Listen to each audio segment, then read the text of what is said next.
Hello, Internet. You're listening to the In Your House Comedy Podcast with the Babyface and his fellow funny friend.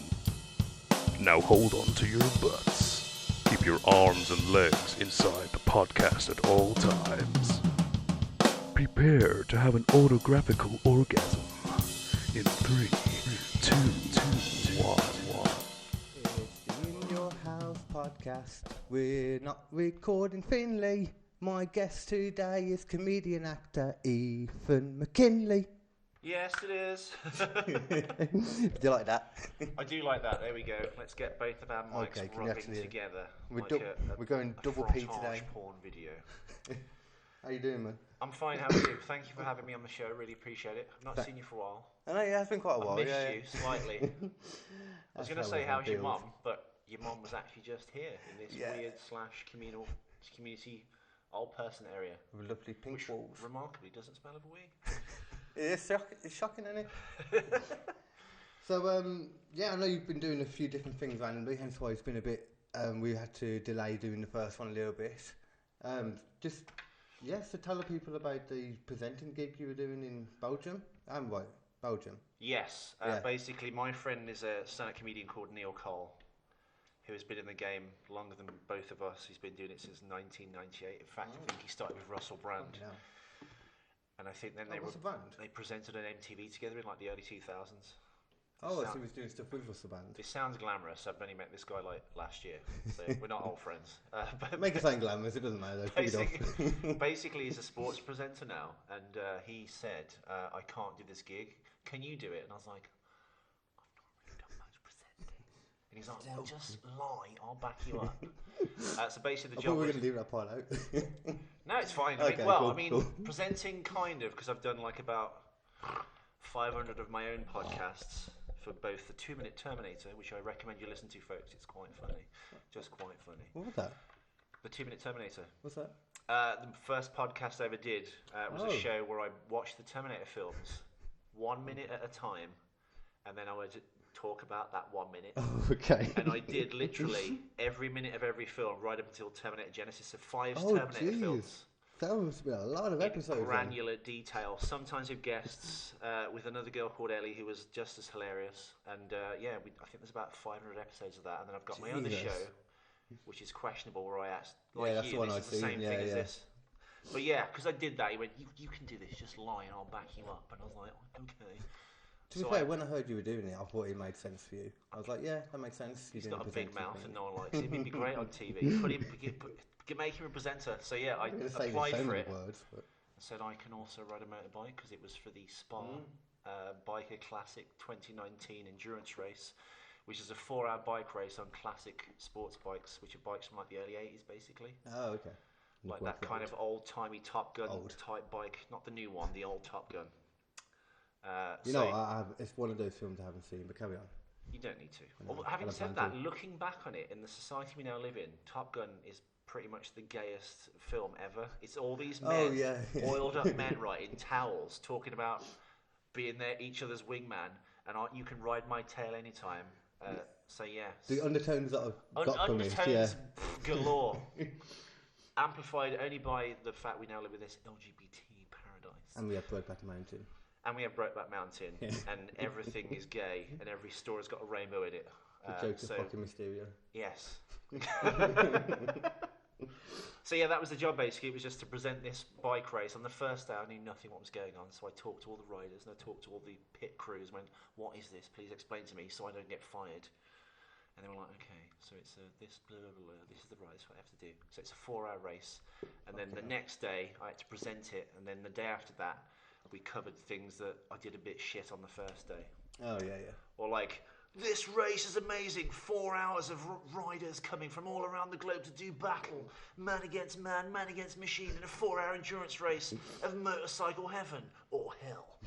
So I could imagine you doing that completely then when you would, So basically bullshit my way through it. So hopefully, who knows, I might get another job from it. Was some strange assailants at the window. Right, for those that don't know, we're basically in this / community centre, care home. And at any point, I've been told by your mother, Carl, that It will happen. any woman, man, or anything, crack, pervert, whatever, paedophile with a cape, who knows, could walk through that door at any time and just go and do his laundry. Is that correct? Yeah.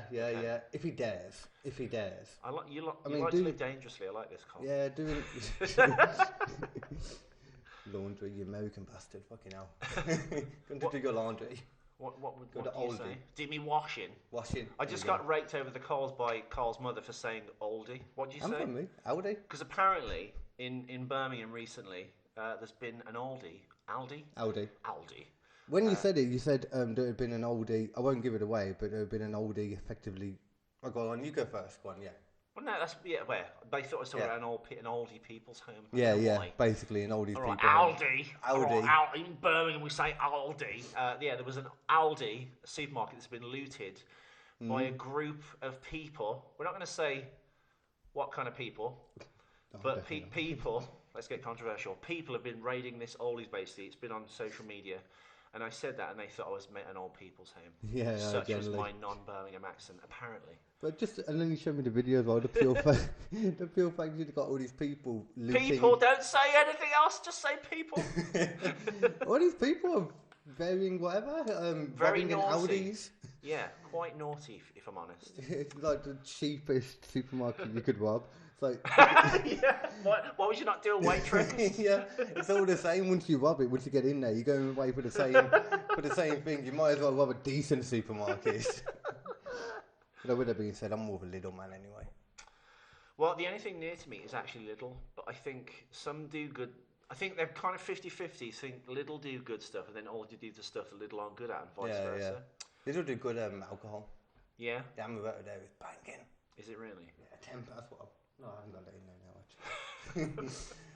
I don't even drink that much. Tell me about clearly. Tell me about your Blue Spark. Is that an energy drink or is that like White Lightning cider? It's an energy drink. It's not like Frosty Jacks or anything like that. Okay. But, Tesco Blue Spark. Did you ever have those like days back?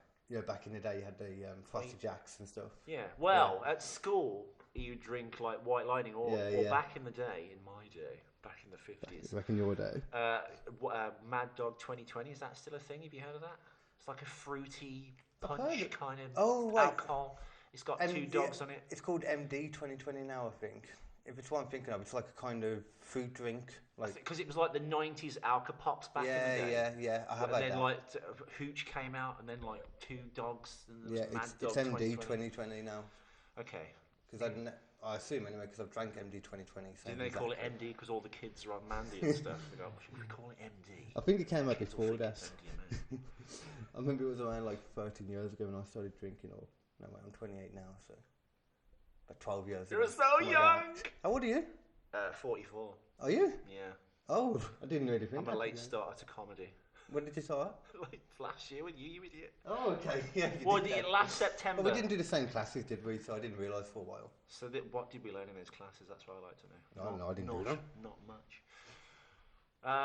So I've been doing it 11 months, but if you take off the bit I haven't done for the last 2 months, that makes it 9 months. And then maybe January was quiet after bombing on the Comedy Store stage. When I went up there, I thought, me and Gerps went to the Comedy Store. Which one was that? The Gong Show.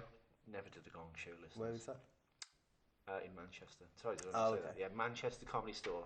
I thought, it's the Comedy Store. Mr. Showbiz, I'll wear this gold, sparkly, sequiny jacket and these pointy shoes and spray on jeans. Don't ever do that. You have to wear a check shirt and look like a nerd, basically, if you want to be a comedian and accepted. So I've learned my lesson now. I went up there. I don't agree with that. I literally got to, hi, my name's Ethan, how is everyone? And they just gonged me off. What? I can only That's so harsh. I can only assume the jacket had something to do with my downfall. I would think so. You literally walked on and they gonged at me and you had to leave. I was like, hey, how's everyone doing? Woo, how's it going? Manchester Comedy Store, woo! And I was like, so... does anyone? And they went bong. Oh. And I was literally, and also I think with those gong shows, I think some of them are quite nice. I think the Spiky Mike one's not as bad because you get like a 2-minute grace period to tell them. Yeah, that's fair. That's fair. On stage. Yeah. Whereas I went up first, which you should never do apparently in a gong show because one, they'll forget you by the time they get to the end of the night. Yeah. And two, like most things, yeah. Because this guy went, right, this is a hard show. Get him off the stage. We've got 14 acts to get through. be tough on these people. They literally had all the knives sharpened to kill the first comedian that came on, and unfortunately, I was that comedian, or not, God. basically. Yeah. He's messing with his levels now, folks, on his mixer. I'm just making sure. I have a habit of doing it too quietly. We're actually recording with 4 mics for this, 2 of mine and 2 of his. So one of the we'll get sound. Don't worry. We'll get sound. Somehow. These normally work okay, and yours look a hell of a lot more professional than mine. So something's got to work. I know. I broke the bank getting these mics. It's so ridiculous. Like 350 quid a piece. Really? Fucking hell. It's the Shure SM7B mic, which apparently Michael Jackson recorded the Thriller album on. Ah. Not these exact mics. Not these exact ones, no. Because they'd be worth a lot more than the that. phone would be worth a hell of a lot. It'd have a DNA still on it. Oh, God. Did you see that documentary, by the way, of Michael Jackson? I was about to say it would have endless DNA of him and all the kids. So, yeah, I did. Oh, what a... Did you watch that 2-part documentary on Michael Jackson? I watched the first part. Oh, dude, you got to get the second part. It was just confirming what I thought anyway, to be honest with you. Because I know lots of people who've only seen the first part, they go, yeah, they're just trying to extort money from him. But they do set up in the second part that once you're clips. Once you're in the kind of the hemisphere of someone who's an abuser, they convince you that you can't tell anyone because this will stop. I'll be killed, put in jail. So they literally thought Michael Jackson would be put to death if they told anyone. So at the time, and because they were in love with him as well. Yeah, they were generally like they saw it as a good. Even now, a lot of them saw it as a good. They're very conflicted, aren't they? Yeah, conflicted. So whatever Michael did to them was they must have liked to some degree. Controversial. It's like Stockholm syndrome in it, basically. Yeah, essentially. But, was it 4 hours long? When he comes, he goes over your face, neck, and chest. Oh God! He had like alarm set up, didn't he? Like so that if anyone was walking outside his room, he'd know. Yeah, there was like 4 rooms in between him and the parents, and they're all locked. Oh God! And he put like tic tacs and pins on the floor. People go, Really? No, I've just made that up. I can see it too. If he hears it hit the mum stepping on a that's where Macaulay Culkin got Home Alone from. This will never happen to me again. And that's why I've inserted all these things into my movie as a subtle. Have you seen the R. Kelly one? The other explosive 5-part documentary, Surviving R. Kelly. I haven't seen it. Just to clarify with the Leaving Neverland documentary, was that 4 hours or 2 hours? I think it was 2-hour parts. Yeah, 2-hour parts, yeah, because I saw the first one. But I thought it was riveting. I really did. Yeah. Which, by the way, was going... Because there was that big... When it was coming out, it was going, we shouldn't have his music in the store. It's like, well, the music's still good. Yeah. Yeah, oh, yeah, I don't see. And it's not just him doing it. There was, like, Quincy Jones, who was, like, one of the producers on it, who did, like, I think, the Thriller album, and Billie Jean, and I think it was Off the Wall. Did he do 3 of them? I don't know. Or he did Bad. There's, like, other people involved, isn't there? Yeah, well, even that, I mean, they're 2 separate things. You can like the music from someone. You can still watch Jim will Fix It clips on...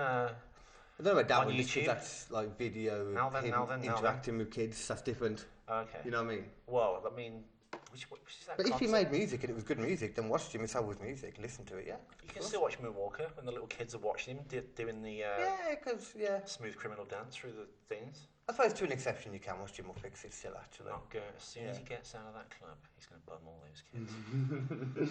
It's like he's going to turn into the robot car man from Moonwalker. And then drive into that child's bum. And Ian Watkins. And transform back into Michael Jackson, but leave his willy in there. Do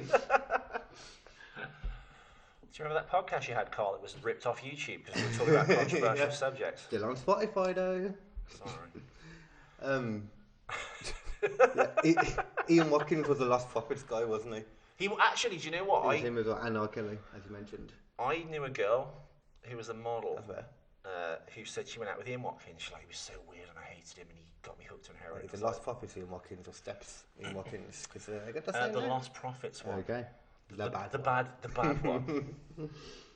Unless you're a pedo and you probably go, actually, the one in Steps is the worst for Ian Watkins. Which one's Ian Watkins then? The one that looks like Ben Affleck?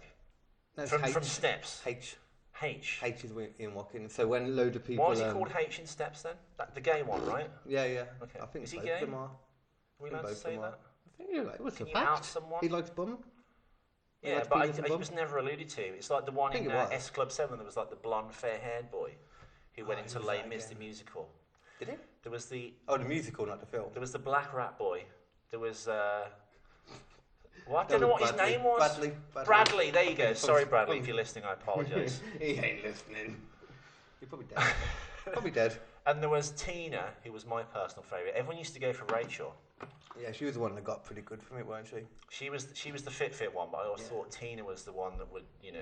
I don't remember. I remember Rachel looked a bit like. And then there was Jennifer the blonde one, Hannah Spirit, who went into Primeval. Yeah, yeah, and Monsters, I think she was in. Yeah, and the other boy, who was I think the gay one.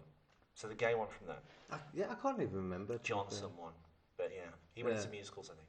But the thing I used to like about there's a song. So what? Hang on, sorry, just to clarify, why is H called H in Steps? Oh, fuck knows. Did he? Because I don't know. How prophetic is that? Changing your name, going, I do not want to be called Ian Watkins, because you never know. He hasn't even got a H in his name. This name is cursed, and then years later he's like, thank God I called myself H, because the other Ian Watkins is evil. You've got the wrong Ian Watkins, mate. You really are the tell. You just said you're sorry to a dirty paedophile. Because they said he was having sex with, he was trying to put his in a 1-year-old baby, is that correct? Ian Watkins? Yeah. Yeah, and the mums and that were okay with it, they like let it happen. I don't know if it was a 1-year-old, but I think there was something about that young as well, yeah. Because I have to say as well, especially if you got that girl I met once who were like hooked on heroin, and she was a complete what was mess. that again you said then, sorry, because I kind of... I can't remember her name. I'm not protecting the innocent here. Don't say her name. But her name was Bill. Bob. Names have been changed to protect the innocent. And she said, I was hooked on heroin for years, and I used to go out with this guy, Ian Watkins, who was in The Lost Prophets. I never listened to The Lost Prophets, so I didn't know who she was talking about. Oh, really? Yeah. Good. This is like 10 years ago. So I was like, who? What? And she said he was an awful man and a complete weirdo. So that's when all that came out. I was like, oh my God. Maybe she was telling the truth. He was a complete weirdo. But Bill Cosby.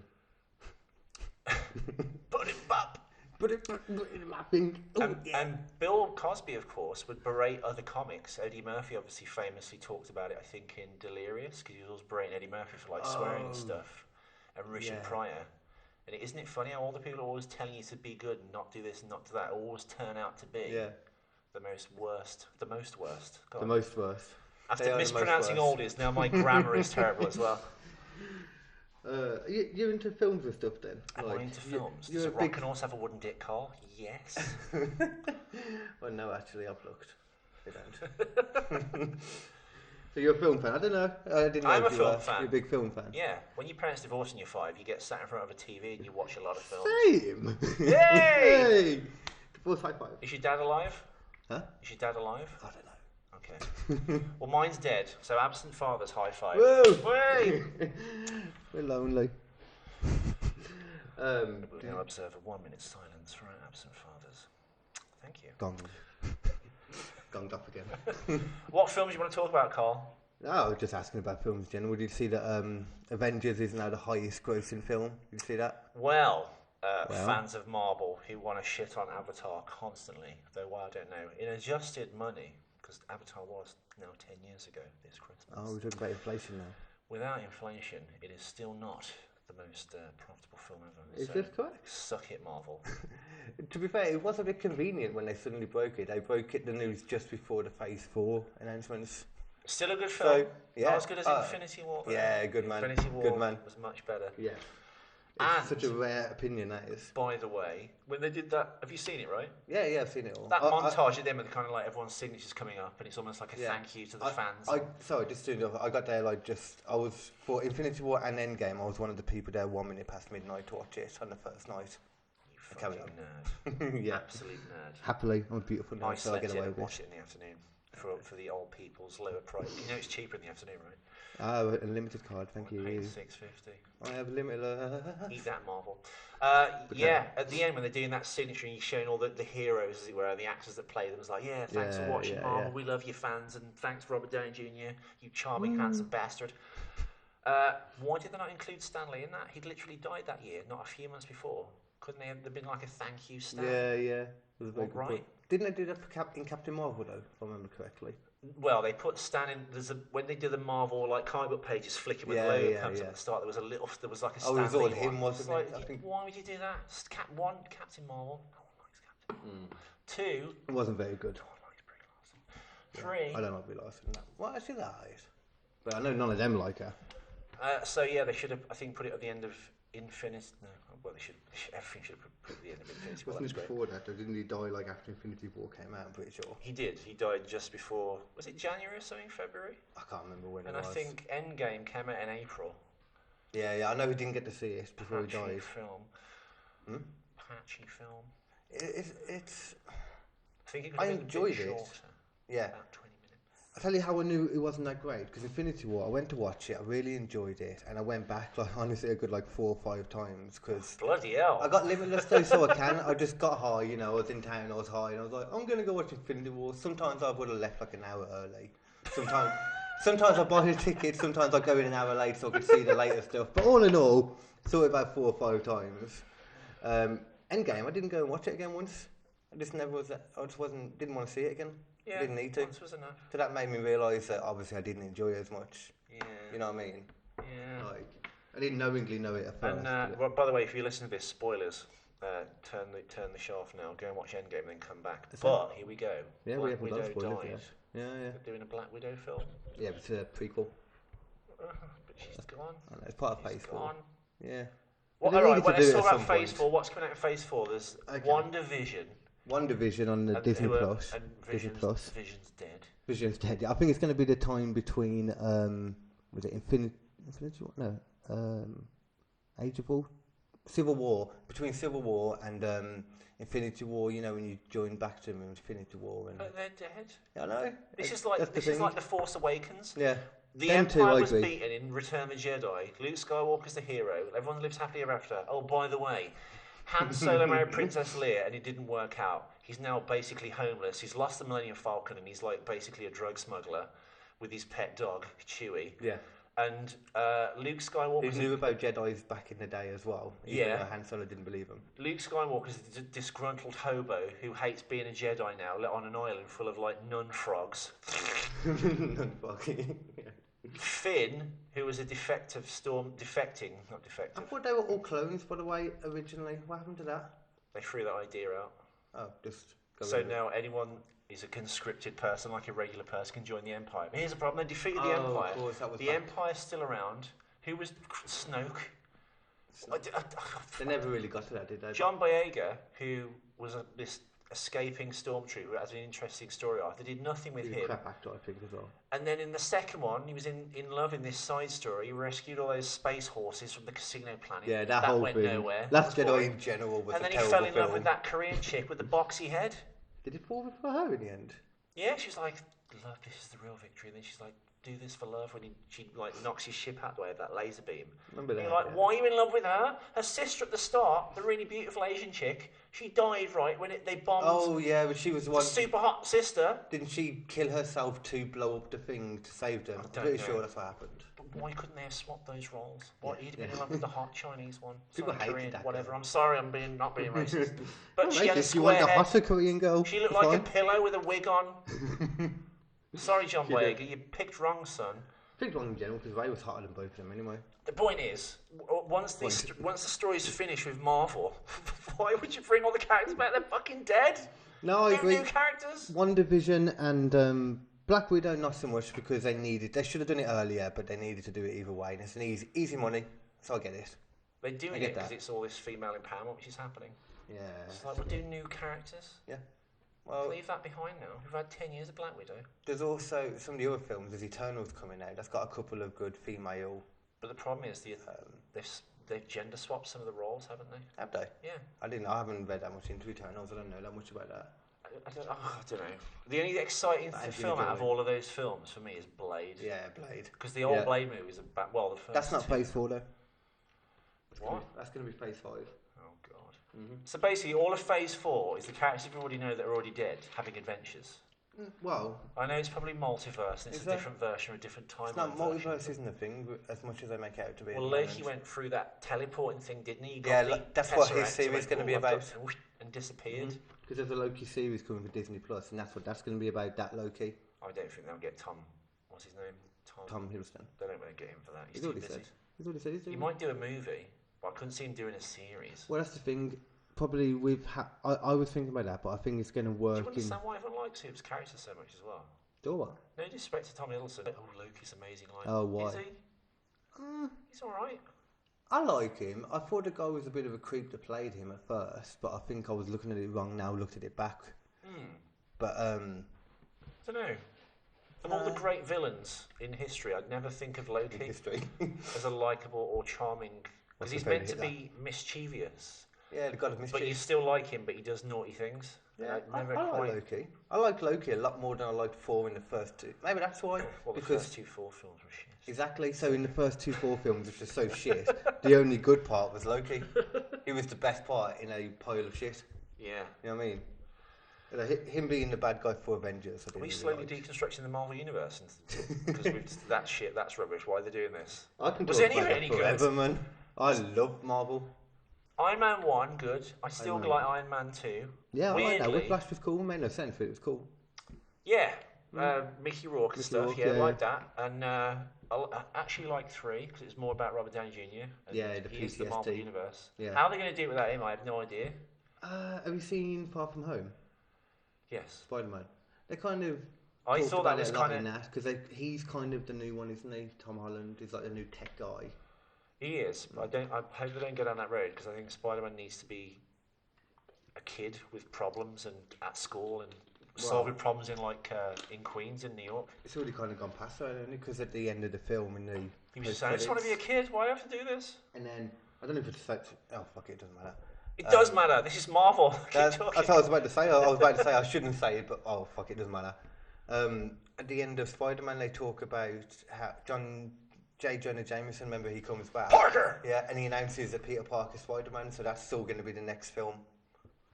So what are they trying to say with that, though? Because J. Jonah Jameson is from the kind of Sony, Columbia Pictures Spider-Man Tobey films. Maguire and that. Couldn't they ever recast that? I know he's great. Yeah, they could have, but everyone wanted him back. He was great. Do that, why cast Muju Bajuba, whatever his name is, playing Blade? Oh, okay. Mahuji Bouji Ali, whatever his name is. It's to bring back Wesley Snipes. No, but have you heard about Wesley Snipes? Yes, he smokes lots of weed and he fucked it up on Blade 3. We all know that. Yeah, like the whole post-it note. He would only communicate via post-it notes. And then he didn't pay his taxes and went to prison. Yeah, we all know that. He's a bad boy, but he was a great Blade. Yeah, but he's old now, and vampires aren't supposed to age. What is he? He must be like 55, right? I don't know. Black don't crack. But the bones do. Throws his back out trying to do a karate move. Nah, he's too old but now, man, I think. Well, we'll see. But yeah, the only exciting thing they're doing really there with Blade, I mean, where's the Fantastic Four? What they should have done. They did say that they're going to come, and the mutants. Why? He specifically mentioned them. Why didn't they leave it for 2 years and 3 years and get everyone excited again? Because they've Spider-Man Far From Home is now the last film. Sorry for boring you nerds. The listeners might be, what the fuck are they doing on Marvel all the time? The end of Phase 4 really should have been Endgame, shouldn't it? But then Spider-Man's like, oh, it's not quite over. We're going to talk about Endgame. It was like in the book, though, you get the epilogue. Yeah. Or was it prologue? Epilogue, isn't it? Yeah. I felt Spider-Man Far From Home was like B Marvel, was B. Really? I preferred Homecoming more. I actually really like Far From Home, but I tell you what with me is... And that Nick Shrew was a Skrull. Sorry, spoilers. Yeah. That ruined it a bit. It was a bit wasted, I thought, that whole thing. And the Skrulls are meant to be baddies. No, not in... In the comics, they're like evil shapeshifters, aren't they? But then they kind of... And they've all got the Thanos chin. Yeah. In terms of wrestling, they did a double turn. They were like, we're refugees. Can you see what we're trying to shove into the story here? Just so you like all refugees. Did you know? Can you see what we're doing? Female empowerment, refugees. It was super PC, wasn't it? It was like Captain PC, that film. It was. Really about like women empowerment. Can we just have a film that's fun? Do we have to worry about if they're a refugee or their sexuality if they're in a wheelchair? I can't even remember the last fun Marvel. When you put it like that, actually, Do you feel they're getting too woke? Do you know that term? Oh, woke. Yeah. Do you feel they're getting a bit too... bit too woke. Yeah. Yeah, to be fair, yeah. There was this... God, I can't remember what her name is. She's a feminist writer and she's script doctoring. Oh, I know who she is. Feely Waller-Bridge. She is in the new James Bond film, which I think is called Shatterhand, or it's his working title. Comes out this December. It's a Shatterhand. I think that's just the working title, the one they use on the set. Feely Waller-Bridge, sorry. Hey man, gender is a fluid. It's a concept. To be fair, you can't gender assume anyway, so if anyone complains of you for calling anyone anything, you'll be like, well, you're assuming their gender. She is doing script doctoring or adding to the script, also being in the film. And I think she is the one that's added this new female black, not James Bond, relax, 007. Yeah, it's not James Bond because they made this point, didn't they? That James Bond his actual name in the film, which I didn't like. I loved the whole idea of James Bond being a code name. Yeah, a pseudonym. So, yeah, I don't know. It's just like it's so in your face constantly now, and it's like they do it on purpose, want to generate, I guess, interest in the film or get people arguing, and also if you go. Actually, and you ask a question, they go, "You're a racist or a bigot? How dare you?" You're like, I was just asking because, like, so outrage culture. Yeah, I hate that, man. The fact that if you have an opinion about anything and you bring it up, then you're apparently wrong for doing that. When it's just most of the time it's just proving a fact, just saying a fact. And I know they call you racist if you go, "But I've got a black friend." But I have several, and I've asked them and spoke to a bit at length about this, and they're like, "Yeah, we don't want a black female James Bond. In fact, all of them said no to black James Bond. Can't we have like our own thing?" It just feels like white guilt going, "Oh, I'm sorry, have this. If we paint a black face on this character, you'll all shut up."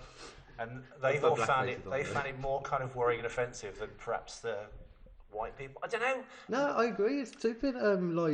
It's all getting very scary out there. Yeah, it's the people feel like they have to be offended for other people. I watched Blade as a kid. I loved it. I didn't care that he was black. It was a great film and a great character. And in all fairness, and Ripley in Aliens and the Alien films, Sigourney Weaver. Yeah. And Mila Jovovich. I didn't realise that. She wouldn't. Nominated for Best Actress during Aliens, which is an unheard of thing for a sci-fi genre film. Yeah.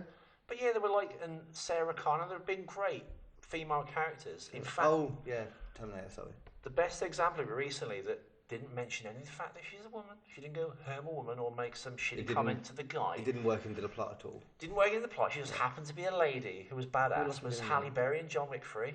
Oh, I haven't watched that. They never met. She just is in that film and kicks ass, and they never go, John Wick, what are you doing? Can't keep up. There's none of that. She just is in the film. She's even more of a badass. Yeah. And I do feel that a lot of this stuff is creeping in, and it's all this like guilty white liberal nonsense they keep shoving into films, and people are starting to notice the amount of like YouTubers I used to watch that just talk about comic books and films, and now start noticing all this politics now. They've almost become these like right wing mouthpieces, scarily so, going, "What's going on with this? What are they doing with Marvel?" I don't know. That's the one good thing about the internet, though. I think there needs to be more of that, because the amount, there's so much bullshit that we're fed, and most people, you don't want to make a point of it because you just come across as one of those conspiracy theorists. Close-minded, backwards thinking people, No, it's more, even though it's more open-minded, realistically. Well, it is. I try and see things from a 360 degree. Like you said earlier, maybe before we even start recording, that you try and... Now, like you said, people always put politics on Facebook, and you're either on this side, you're on that side, you're either for Brexit, and if you're for Brexit, you're some kind of like drooling caveman, and if you are for remaining, you're this like, holier than thou, educated, and everyone on the left seems to be condescending to everyone on the right, and everyone on the right seems like these crazy white supremacists, or what they call it. And no one can have a good conversation or even a dialogue anymore. Because you can't go, "Well, I don't agree with you on that, but we're still friends, and maybe we can talk about it, and maybe I can see what your point of view, and maybe I can what you see what I think, and maybe somewhere we can meet in the middle." That's the best kind of conversation you want. I love those conversations. I'll probably debate about something real. Instead of going, "What, you think that? I'm leaving. Give me my coat. I'm done. Piece of shit. In fact, don't give me my coat. I don't want your sullied fingers on it." There was something in that kind of sense that I was talking about the other day. I can't remember what the bugger it was now. Was it vegan? No, it was one. It was one of the podcasts I was talking about the other day. Oh, the vegan. It wasn't veganism. It was something that came from veganism. Sounds like veganism. Veganism is stupid in general. So you're very open-minded then towards a lot of the stuff we're told then, basically. By the way, Carl's got his hand on my leg as he asked me that. You're open-minded, Ethan. I'm just kidding. I don't know. The only thing I'll say about veganism is I feel a little bit like the trans thing that's happening now.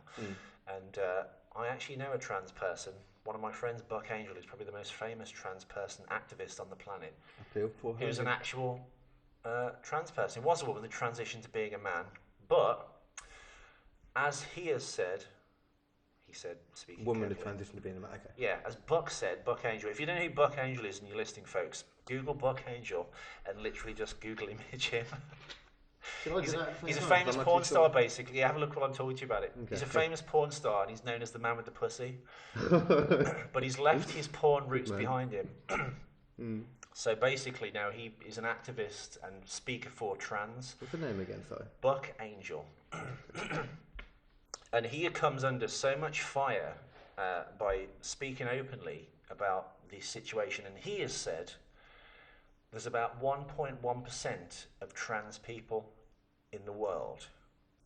But because it's now become this politicised subject, every person... Look at your face. Have you seen him naked? No, he didn't pop. I was trying to find one with a vagina. Just put Buck Angel nude. Yeah, I'm going to have You won't mind, don't worry. Oh, you ain't got a choice. It's on Google. But yeah, and I do think that it's... Oh, good. There you go, because Carl Hinken reacting to pictures of naked Buck Angel. We love you, Buck. Yeah, man. People want to do what they want. I'm absolutely fine with it. People can do what they want. Everyone's got the right to do what they want. But when they inflict it on everyone else and try and change, that's when it gets bad. And I think this trans movement now has become a little bit like that, where it's just like, I'm trans, and it's just like, well, you might be gay, you might be developing, you don't know, who knows what. But yeah, it's when they're talking absolutes about.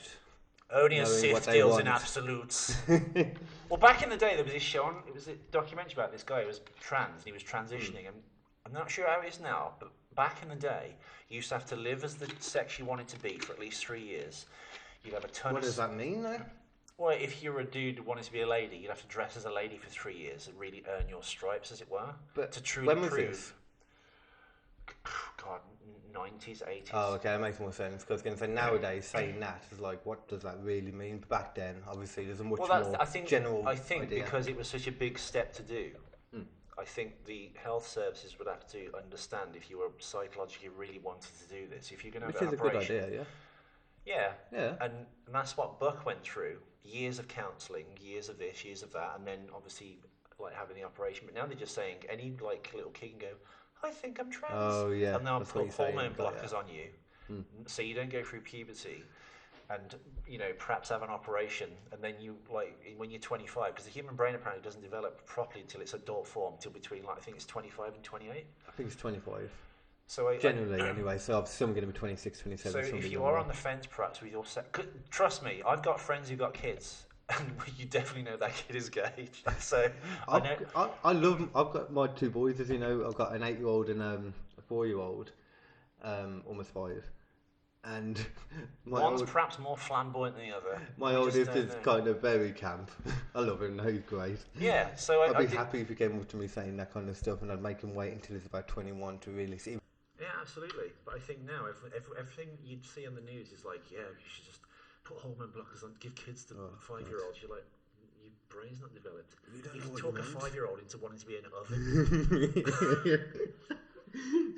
When I'm older, I want to be a kitchen utensil. Yeah, so I think all this identity politics is all getting, and sexuality politics is all getting kind of out of hand. And I do, not to lump veganism in the same thing, but last summer I got this friend called Kitty. She went, I'm a vegan now. I went, okay.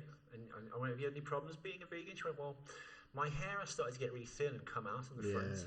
And I was like... Oh, that's weird. Tell me that.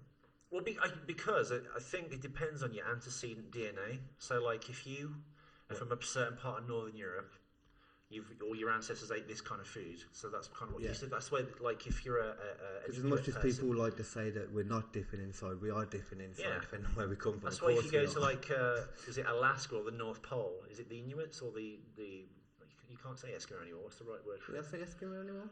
I don't think so. I can say it. Eskimo. See, I said it. I think that's the N word for Eskimos. I don't know what the alternative word is. I'm sorry. It doesn't matter. But they can live on like whale blubber and seal meat and not die. And if you did that, you'd be dead within 2 months, because for thousands of years that's what they've eaten. They're adapted to it. So if they suddenly switched to being vegan and got rid of all meat, they'd probably keel over and die. Yeah. So that's why a lot of vegans, I would say this, and I know people that have done it, go to the doctor, get blood work done, and see what your body actually needs and requires, and see if veganism is even possible. Oh, that's what you think they should do beforehand. Yeah, because a lot of people do it, and then they look like death warmed up. Yeah. because they're doing it for ethical reasons, this is really good. That's fine, great. I get that. Each of their own. You can do severe damage to yourself. Yeah, because when I was speaking to someone the other day, it was a vegan. They were saying their hair and nails got thicker and better and stuff. So that is weird when you said that, but different people, like you said, though. I don't know, because there's like an MMA fighter that's going, oh, I'm a vegan, and I can't remember what his name is, but he's like, yeah, it's amazing, I've been a vegan for years and I still compete and I can lift weights and stuff. It's like, yeah, but you want tons of steroids. Yeah, you must be taking something. You must be on the juice, come on. Not steroids, because they're very anal about that. Or you're on testosterone or something. Something. I don't know, but yeah, if you are vegan, well done, more power to you. Not well done. Not well done. If you're a vegan trans dwarf in a wheelchair, well done. You probably get a part in the next Marvel film, and I applaud that. Well done, diversity. But do what you want. But get blood work done if you're going to be a vegan, or go to a doctor and see what your body. If you are a vegan already, go and see what your body's like. Because the person I knew that did it, their fucking hair was falling out. So if you're going to do that kind of stuff, don't whatever, man. Do your kind of stuff. If you want to kill yourself while you're doing it, then if you really want to do that, then all power to you. But it's like, don't moan at me if I call him or her. And also, I mean, there was this Peter advert. Is it Peter? Take Care of the Animals organisation. I'm not sure. They had a commercial on that said, this is what... They said an egg basically is an unborn chicken.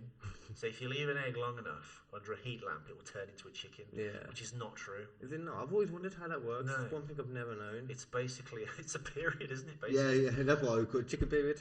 You need... not to be crude on the podcast, but you need a really big cock.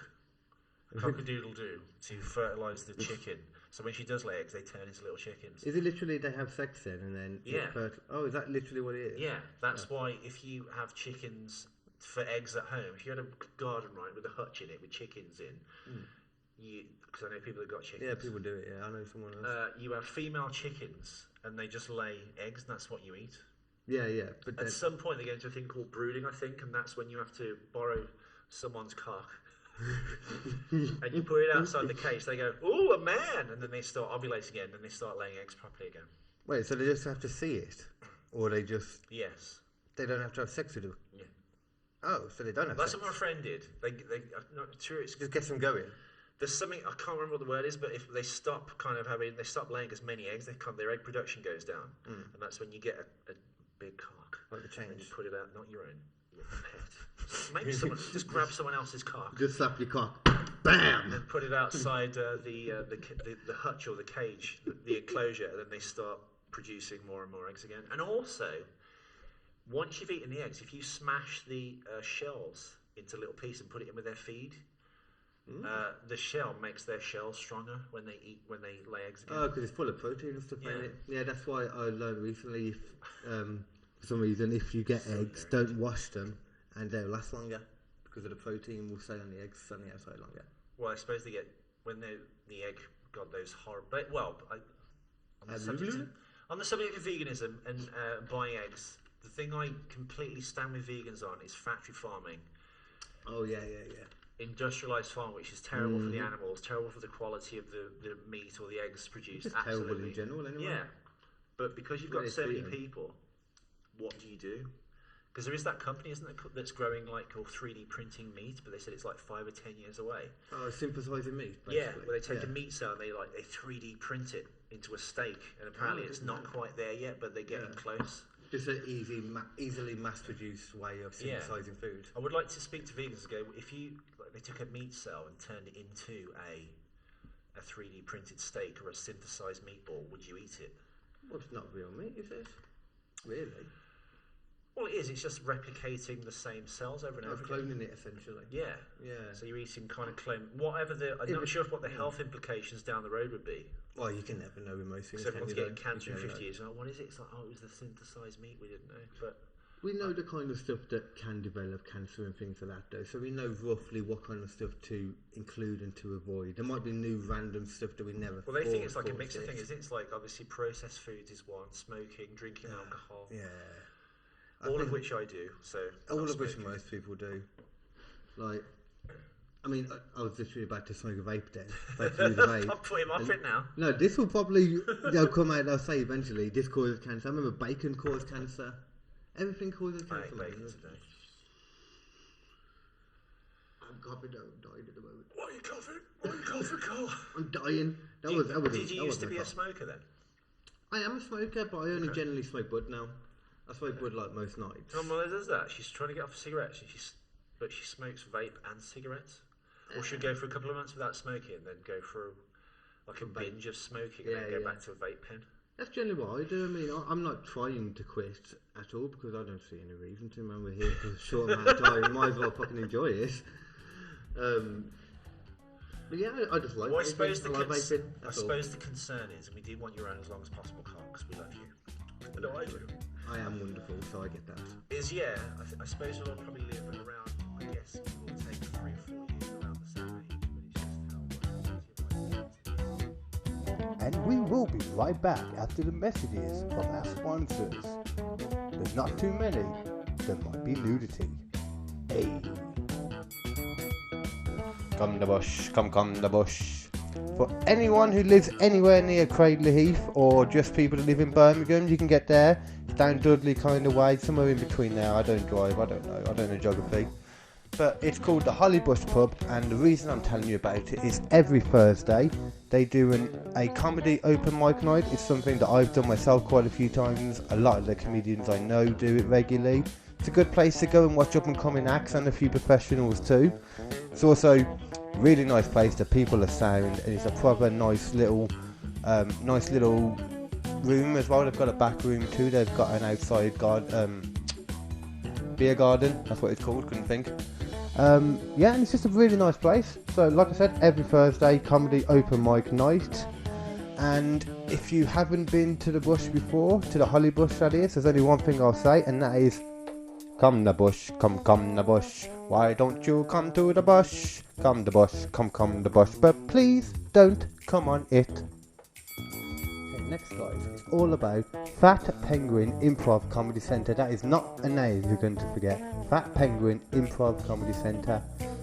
These are some awesome guys. I've spoken to them a few times. Done some of the gigs that they do as well. They do quite a few things. Good guys to speak to.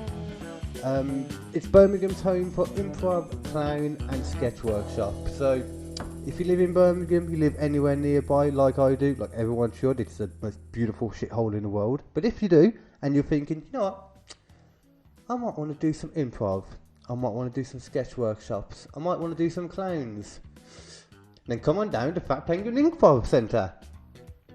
Fucking hell. Oh, I gotta keep that. The last thing we have for you is the In Your House stand-up comedy night, which is coming the last Wednesday of the month. I should know. It's July 31st, obviously organised by myself. It will be at the Old Bill and Pub. I'm just going to leave that in. It will be at the Old Bill and Bull Pub in Yardley, just down the road from Swan Island, on the Coventry Road. Once again, all this links etc will be in the description. It's just a nice chilled out night. I'll be emceeing myself, and it'll just be some of the best guys from all around West Midlands. Some of the guys you've seen on this podcast and hopefully will see in the next couple of weeks as well will be performing there. Some of them, there'll be some people you won't have seen before, some newcomers, some people that are doing a bit longer, some sexy ass people, hello, and then we'll have Rio as well, so there's him too.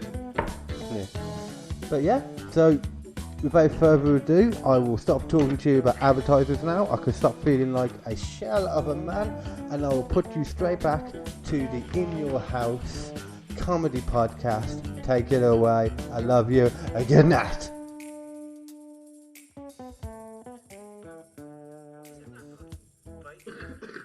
In there, you got weed in it?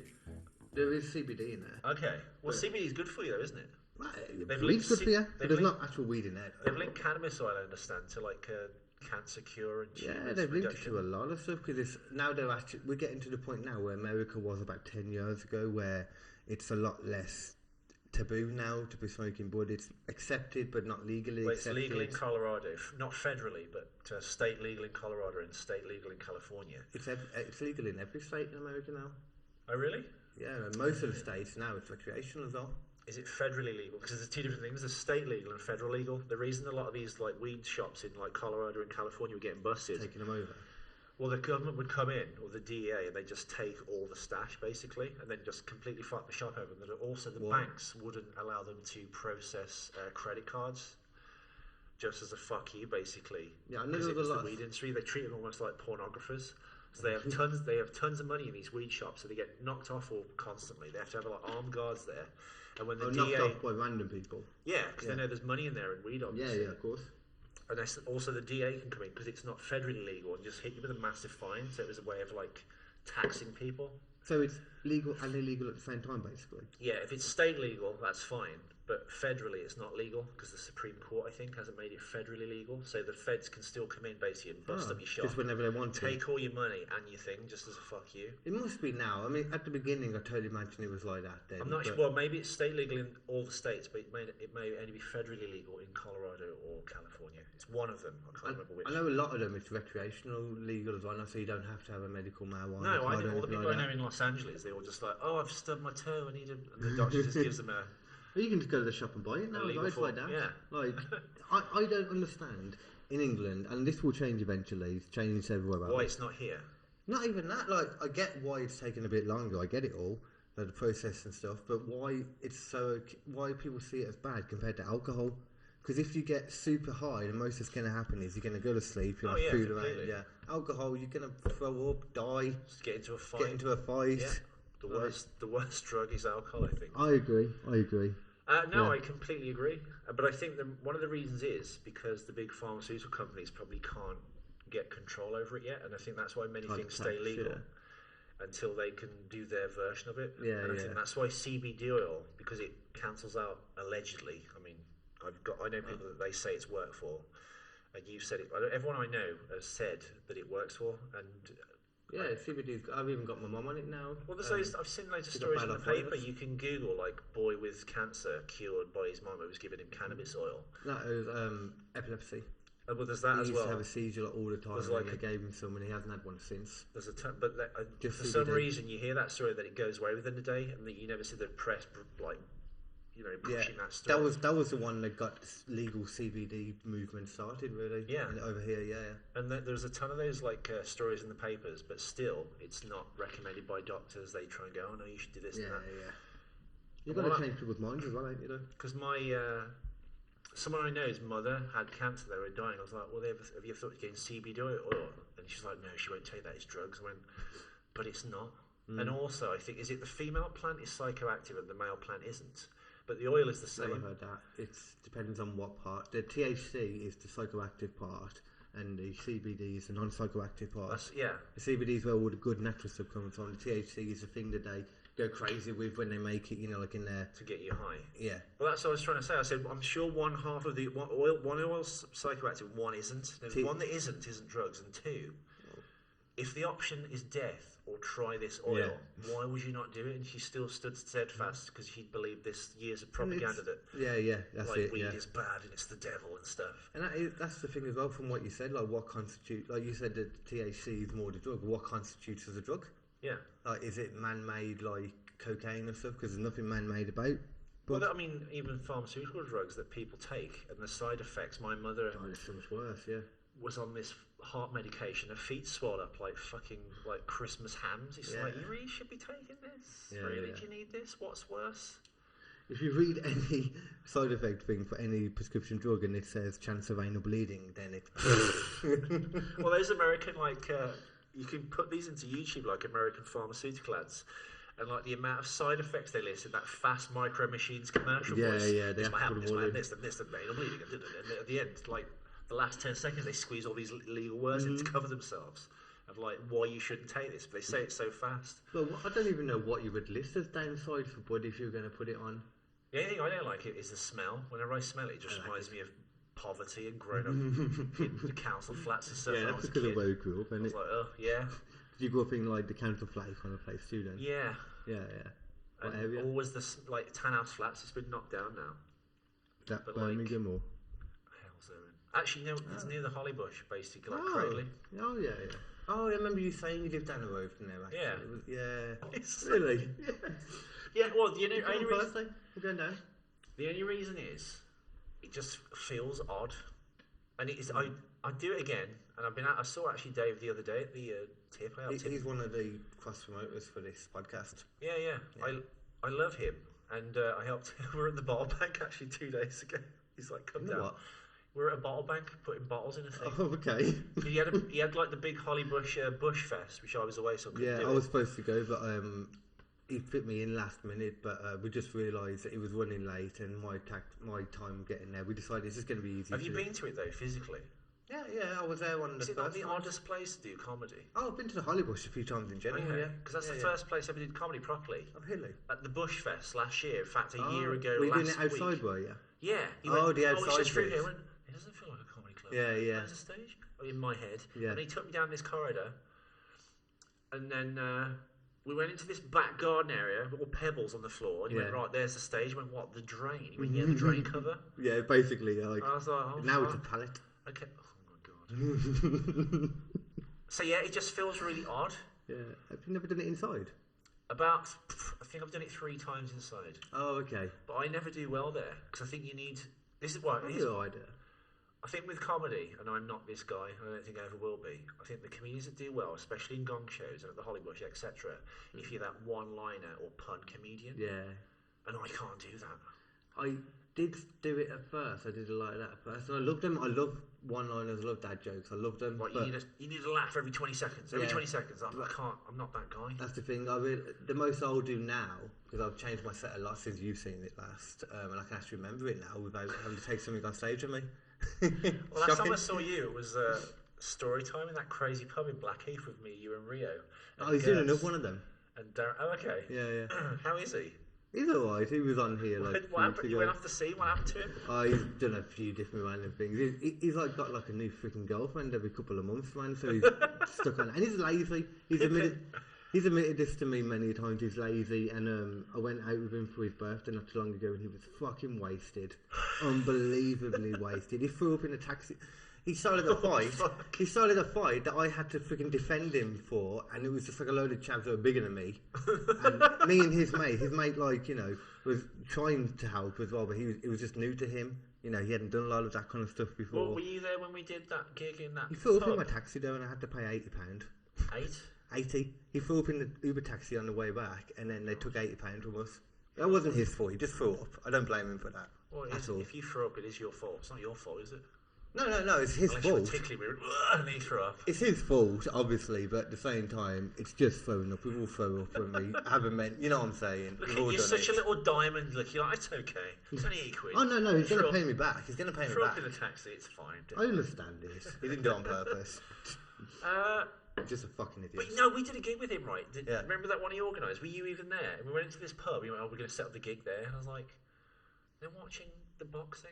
If we turn off the boxing and start doing comedy, all the men in this pub are going to kill us. It was like a sports bar, but it wasn't. It was a pub. Is that the Vine?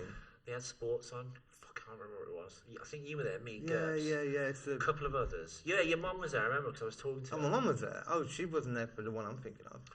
I think she wasn't there initially, but she came about 10 minutes late, but she saw you. And I think we got 3 acts in, and they were like, fuck it, we'll shut it down, we're not doing it. Oh! Do you remember? Oh, and the sports were on, we were going to get killed. So it was Halloween. Yes! I was in the toilet doing my Halloween makeup. And Rio was on, he got bitch slapped by someone for something he said. Oh my God. He had to go to him in the toilet, it was funny. No, well, that was the other one. That was the first one, I think that was the first one we met at, do you remember? Was that the first? No, I think I met you at the one before that when we did it at... The one before that, yeah, but Rio got into trouble again because he was talking about what the problems are dating black girls. Oh, but he's a black guy. Big room, and then there was that giant black guy. I was like, what do you mean? And then he got all antsy and stuff. I was like, oh my God. 2 black guys are going to kill each other on my second ever comedy gig I've done. Was that your second one at the time? My third, yeah. I did the Hollybush, then something else. It was like early September last year, wasn't it? Yeah. You're like, my name's Colin. Hi, Carl. How are you? What is this? And there was no audience. And then there was that. So weird. The mic cord going to the amp was like this, or like up the stairs. I was like, I'll do it on the stairs. Yeah. I think I realised afterwards no one could hear my set. I abandoned it halfway through. Yes, you did. Because I was nervous as well at that beginning point still. Totally. I got over that now. How long have you done comedy up to that point then? That was like my second one as well. My first one was... Why did you think... Or not think. Why did you think comedy's for me? That's what I meant. Oh, why do you think you can do comedy, you piece of shit? Hilarious. Why comedy though? I just think I've got one of the minds that's different than everyone else. I've always tried to figure out why my mind goes, if you want a fully honest answer. Are you dyslexic? No. My mind just goes to... Asperger's? No, it just goes... Dropped in my head, yeah. Okay. No, my mind just goes to, like, the weird subjects. It goes to points that people never really think about. The normies freak out over.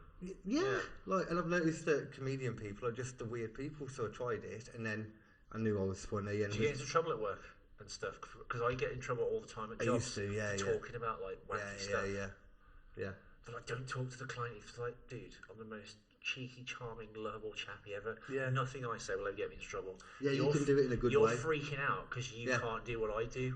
Like, I'll never get in trouble with that. The important people. Cause I'm Gift of the gab. Yeah. That's what I've always relied on. Don't go over there. It's like, relax. Just because you can't do it, I can. The main thing I did was like phone collections and stuff like that, like, you know, doing financial difficulties stuff and collections in general for like banks and that, like having to persuade people to pay money, but make them like you at the same time, you know. I'm fucking good at that. So, what made you decide to do comedy? Because I did it. Oh God, I just should have kept doing it. I started doing it when I was 18 at drama college. And there was this like Christmas show on, and there wasn't a part for me in the show, so I was like, look, I'll just open the show and I'll do some funny stuff.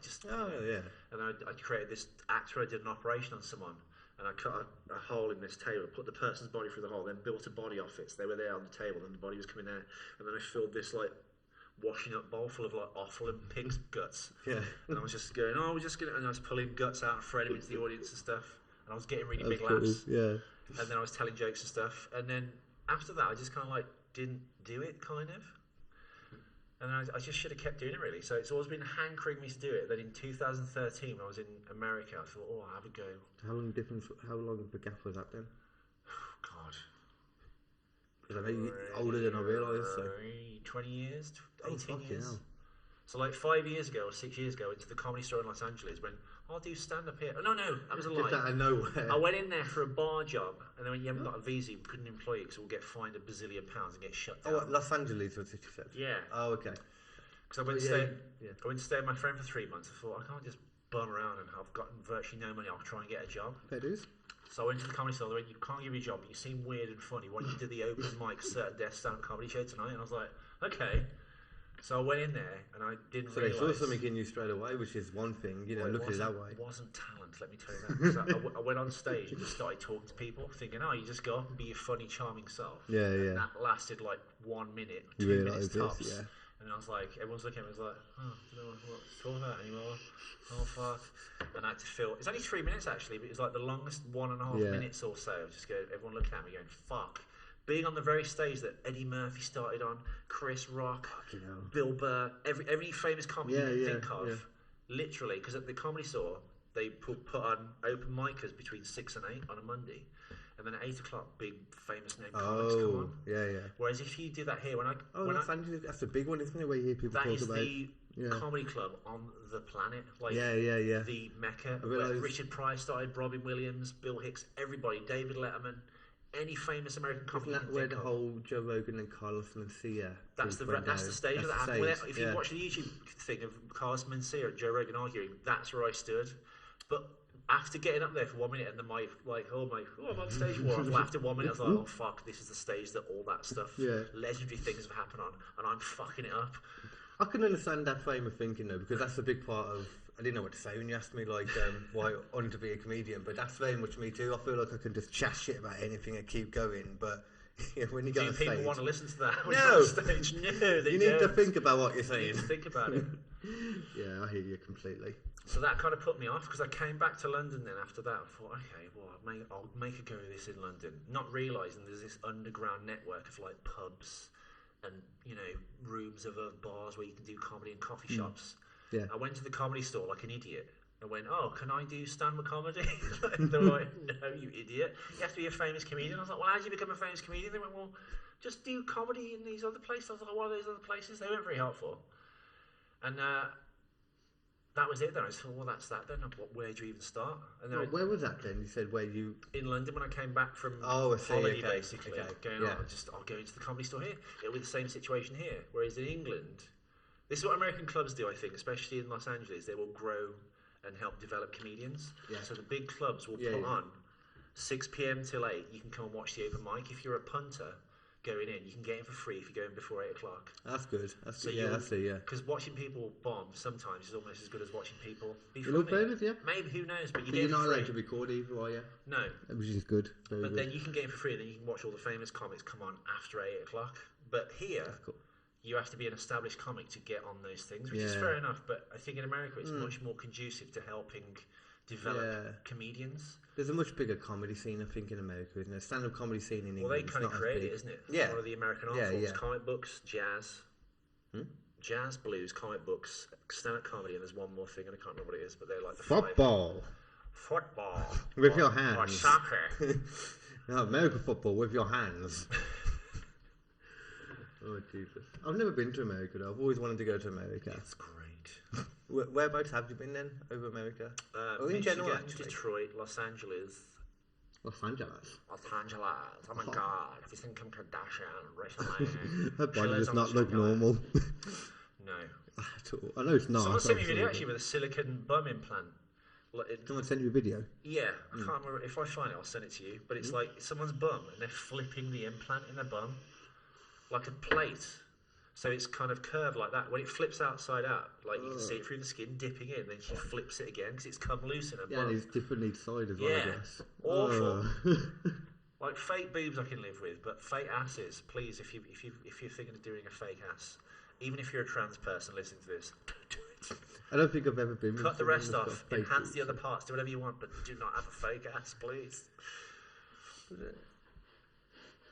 I don't even know what that would be like. The ass is like the best part, so you don't want it faked around with. I've never felt like a fake tit, though. I don't think I've ever been with someone that's got a fake boob. I Yeah. think I've only been with natural people. They Well, look that's great. what happens when they're prepubescent, so. Oh god. I'm joking. Here we go. No, they look amazing when you touch them. There's like because there's two kinds. Well, there was back in the day. There was like the silicone one, What which is about like ass? hard titty. Ass implants, not prepubescent people. It's fine. That's what we're You've already talking dug about. your own grave there. With We've already attacked the feminists, the trans people, and the vegans. Just No add children. paedophilia onto it. We're fine. Yeah, they feel weird because like, there's a saline one, which is like a bag of saline water. Yeah. And when you have sex with a person with those in, you can hear it going like a waterbed Is that noise. genuinely? Yeah, Really? yeah, Oh, God. not good. So yeah, I never imagined that would be a genuine thing that you could hear. yeah, you can hear the liquid moving. I don't think they do this anymore. This is like 15 years ago. And then like the silicone ones look great, but then you touch it, it's like this hard, cold rock. The hard cold rock. I think I like a sloppy mess / divorcee. So you know, if you're out there, ladies, call me. Any sloppy messes, you know, I'm down. Yeah. I'm down. If you can tie your breasts around your neck like a winter scarf, I'm well into you. So call me. God, you would get black eyes when you jog. If your nipples are oval shaped as opposed to round now because you've just completely lost it, you're a complete physical wreck. You should call me. But with the asshole of a white piece. Just have acid plants. You got children? I do not. Ah, okay. Not yet. I would like to, but Really? yeah. Oh, you're not seeing anyone I had yet, a like 5-year that? relationship that ended like last year, as we all know, which is why one of the reasons I started doing comedy. I didn't know that. I've I've told this story in a million podcasts, but I was going out with this girl. We were dating for 5 years. Well, almost, about a month off it. We lived in this sleepy town called Dorking in Surrey. Okay, I thought And you were giving a fairy she tale. worked for an insurance company, and the insurance company made her redundant. So I was like, oh, well, I work for a catering company. I work in the field, obviously, doing events and stuff, but they've got an opening in their office. You should work there. You'd be perfect. Yes, it's a commute to get to London because we live in Dorking, and you have to get an hour in, an hour back. But Is that what you were doing as well? yeah, but you'll get money, and it's more money and more fun. It's perfect for your personality. You're working on these exciting And events. you see with each other at celebrities. work? Yeah, sometimes. So she does that for 6 months, commuting out, and then my friend, and we'll change her name to Barb to protect the innocent, but it was a girl, my friend, this girl I've known for like 11, 12 years. I was like, hey, you should move in with Barb. Because a room has opened up in a house in London. So you don't have to commute anymore. It'll be great. You can like literally get the tube 5 minutes to work. But you were doing the same thing then? Yeah, she's Still, still... did you not live together? Yeah. But she was, I guess, yeah. So we were going to move in Oh, you were both gonna? with my female Oh, okay, friend you were of both 12 going years too. named Okay, Barb. got you, sorry. Got you.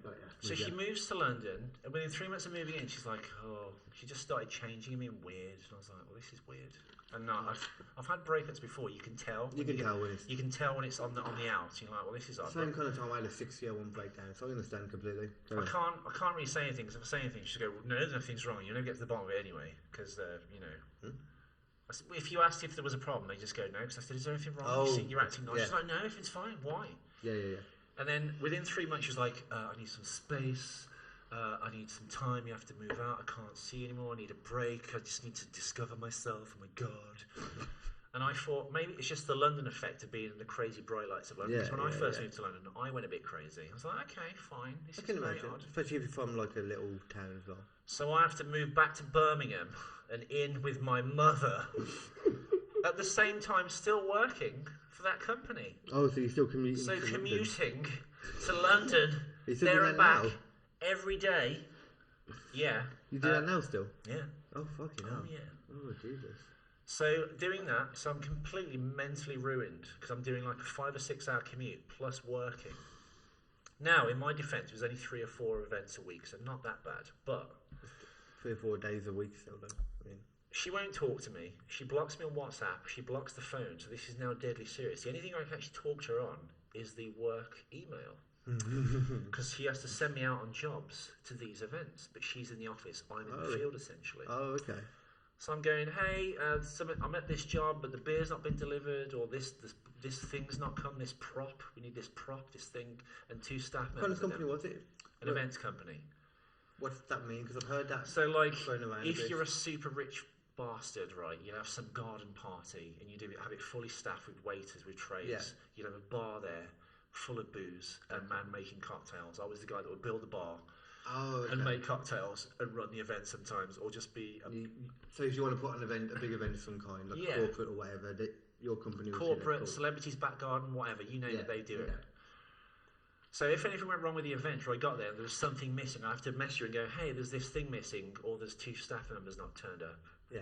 I could obviously bring you more quickly than this, but you've blocked everything. Just saying, but can you send 2 more staff or find the 2 people that are missing?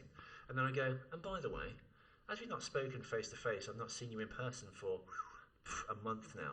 Can we talk? Because all human problems in life can be solved by talking. That's it. Especially face to face. And I'm sorry, ladies, but you never want to talk face to face. It's true. It's so true. I completely agree with you. Because to be confronted by logic and normal, friendly conversation, their argument would fall apart. I've had that issue a lot lately, and they say to me like that. It's like stuff like some women, obviously not all. Not all. Hashtag not all.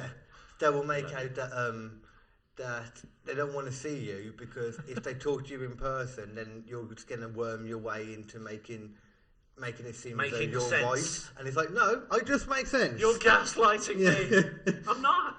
You're only being persuaded because I talk logical. Yeah. Logically. And you're hanging on to some emotional thing and trying to win. Yeah. Bill Burr said this. If you're arguing with a lady, if you stay on point, you win the argument. But if you get swept off by random thing she throws in to get she goes off road, essentially, you'll never win. Like they say, they hold back stuff. So anyway, this chick won't speak to me. She won't speak to me in person. She won't meet me, at least. Even though I've got a key to the house, so I could just walk in and go, hey, let's talk. But I would never do that because I'm a nice boy. Yeah. And also because it's the works email, you can't say anything salacious and get upset, which I wasn't anyway, because I was just like, let's be nice about this. She probably needs a space. Who knows? I'm such a fool. Yeah, you were trying to be a good guy. Yeah. So can't moan someone for that. Sometimes, right, if an event overran, get this, I would have to say the event finished at midnight. There's no trains back to Birmingham at midnight. I'd have to wait until 10 a.m. the next day because my ticket wasn't a peak ticket, which is like 70 quid. It was like a day saver one. Yeah, so you have to wait for it. So I'd have to make the time from midnight till 10 in the morning. Completely ruined. Or this is what I would do. I'd go to one of the communal gardens. If you know what a communal garden is, listeners, if you've watched the end of Notting Hill, there's like a fancy road, and in the middle of the centre of the houses facing in, there's like a communal garden. If you climb over that fence, you can sleep on the bench in there. I would do that. EastEnders? Yeah, in Albert Square. Yeah. Jump over the fence, sleep on a bench. No one in there, no one can see. That's exactly what I would do, to be honest, in that situation. So basically, sleeping rough on a bench. all for all this crap, right? So I understand that. I've had to do it for different reasons before. But this goes on September until Christmas. I go to the staff Christmas party, right? well, how long does it go on for? Sorry. 3 months, say September to fucking hell. the Christmas. So I go to the staff Christmas party. So about 2 months after you send it People, over. I turn up and was like, Ethan, how you doing? Oh my god, I haven't seen you for ages. 100 people. Like, it's like the end of Gladiator, the start of Gladiator. Sorry, he died at the end of Gladiator. Everyone's going, oh my god, Maximus, like the hero's return. We haven't seen him That's for a my while. son's name. But as I walk in, by pure chance, as I'm in this room surrounded by people, I see the disabled toilet door open, and out of it walks my now ex, clearly railed on coke, gurning away, clenching her teeth. She sees me and goes, and goes off into the next room. From behind her, coming from the same toilet, I feel horrible for you already. is my boss of 10 years. Let's call him Bertie. He sees me and goes, and he runs off into the next room. Oh god. At this point, Oh, folks, God. because I'm quite a wily and clever chap, I start to realise the penny starts to drop why things have been weird for the last 3 months and why I've not been Why? allowed to come to the house. But it gets better. They disappear. I'm just talking to people. I haven't made a scene. I haven't approached her. One of the managers surrounds me. 2 of the managers surround me, sorry, and they go, Ethan, you can't stay here. You're upsetting your ex. I'm not going to say her name. And I go, oh, well, I've not approached her yet. I mean, I haven't spoken to her for a few months. And by the way, as I have to get the bus back to Birmingham tonight, because that's where I've been forced to live, I have to leave at 10 o'clock to get the last bus. Oh. It's now 9 o'clock. Can I stay for 45 minutes at least to talk to these people? I won't approach my ex. It's like probably or kind of a my blessing boss. that you have to go that early. No? Yeah. Yeah, So I was like, I can't yeah. stay anyway. They went, even so. I was like, please. As I was trying to plead my case, I was literally lifted up by 2 doormen. Wait, plead your case to who? These 2 managers going, can I just stay for half an hour? I'm not going to make a scene. Oh, wait, I missed that part, sorry, when I was checking that. They Say that make a again, sorry. beeline. They run off into this other room. I continue talking to people. I don't go over to them. I don't say anything. Yeah. Just my suspicion. Oh, the 2 people, yeah. The Yeah. boss and my ex coming out of the disabled toilet on coke. Heard that part. So 2 managers come over and go, you have to leave, Ethan. You're upsetting, insert name here, Ethan's ex. Come out of nowhere. Yeah, they just go, you can't stay, Ethan. I'm like, well, can I please stay? I have to go in 45 minutes because the Yeah, last train is that's 10 probably the o'clock. boss, man. I have to leave anyway. That's probably the Because I boss. can't go back to my ex's house because I'm not allowed in there. Yeah. At that point, you fucking should have done. As I'm explaining that, and I'm not angry by the way, you know. I'm just going, everything's cool, man. I don't care. Yeah, I need to you get the kind of train. accepted I'm it. literally You saw it coming. I'm picked up by 2 bouncers, arm in arm, and then walked out of this venue in front of 100 people. Ethan going, Ethan, what's happening? I go, I have no idea what's happening. So I look like there's some big scene. My name is blackened. I'm thrown out of this party. As I walk past both of them, by the way, the boss and my ex, and they're looking away, obviously knowing what's going on, as I'm executed, thrown out of this party, and then I go in my head, oh fuck, it must be over. She must have been shagging my boss this whole time. Why did I get her a job with this company? Yeah. Oh, Why- God, yeah, I I forgot. did a nice yeah. thing for this girl. What the fuck? So I go, right, I've got my motorcycle with me. I'll drive to the house as she's here, Yeah, you know she's not there. and I'll get my Mac back. The one you're looking at right now. Oh, that Carl, was in because there. my Mac stuff was there. The one that's been having Ice Cube snarling at me for this whole fucking podcast. Yes. And I like it when it turns on. You can, his mouth just lights up. There's an Ice Cube sticker. Not the wrapper, by the way, stuck to my laptop for anyone wants to know. No, So, I yeah. meant literal Ice Cube. Like even Fountain. the plug is there as well. The plugs are 90 quid a piece, by the way, if you need to buy a Really? new one. So yeah, I'm not Fucking going to leave hell. that there. And if there's loads of my stuff is there. This is my last chance to get this stuff. I'm going to get the 2 high-ticket, items, Yeah, right? you didn't mention it. They were there, yeah. So I drive to Hampstead, like about 4 miles away. I knock on the door, knowing I shouldn't be allowed in here because I'm not allowed in here. I don't live here. Wait, you got your motorbike with you? Yeah. So what were you getting the bus? Didn't get the bus. No, the train. Basically, Oh, the train. I Okay, bought. yeah, you can do that. Let's not give it. Let's give it not false dignity. It's a moped. I've got a Okay, moped. yeah, there we go. I've got a There we moped go. I've got a moped parked at Marylebone Station in London all the Oh, time. that's smart. So I get the train Very in, smart. get on the moped, and then go to the job because the tube is like £5 to get a train ticket. It's Yeah, ridiculous. yeah. So That's I get on, smart, that is, though. get on the moped from the venue I've just been thrown out of, the staff Christmas party. I drive to Hampstead. I knock on the door. 10 minutes, no one comes to the door. So I go, okay, well, this is my last chance. I'm going to have to use my key. I shouldn't do this, but I go in and I open the door to a room. And what do I see, Carl? Bearing in mind, I talked her into moving in with, or suggesting, she moves in with my friend Was it a friend in the bed or something? My girl friend Your of 10 friend years. A who's a girl mate. I know. A A girl girl who's is a a mate. friend. Yeah. I go in there, and there's a bag on the bed and a suitcase next to it. One is my ex's little red travel suitcase. I open the suitcase, and it's full of whips and chains and sexual torture devices. Oh, shit. I didn't even know she had. And next to it is my friend's bag, the girl who lives in the house who I recommended she move in with, suggested, of 12 years, my friend of 12 years. Let's call her Bob. And it's a little kind of Camden-y goth backpack PVC black thing with spikes on it. I flip that open, and it's full of pussy pumps and dildos. Oh, God. Now, Carl, we didn't catch them doing anything, but one can only assume. Yeah. Another reason, perhaps, why I wasn't allowed in the house was they were getting it on, Yeah. and I was not involved. That's the worst part. You want to be involved at least. So, Stay involved. Why would they not? That's surprising. she gets the job through me. She starts shagging my boss. Gets me fired. Thrown out of the party, sorry. I go to the house, find out her and my friend of 12 years are getting on as well, this other girl. And then I go, well, that's weird. I actually burst out laughing. It was like Ben Stiller comedy would start. Yeah. This is the rest of your life. Fully along came Polly. Exactly. Yeah. So I get the train home, because the train is going at 10 o'clock, so I have to be quick. Oh, got my yeah, got yeah, my you're still computer rushing for stuff that, back. yeah, yeah. Don't do anything else. Let myself out quietly. Close the door. Probably Put the don't lid back. process it at that Put the point. lid back on the case. Put the dildo pussy pump bag lid back on that. No one knows I was even there. And then I go home and then You know what you should have done? You should have had a shit and smeared your fingers on it.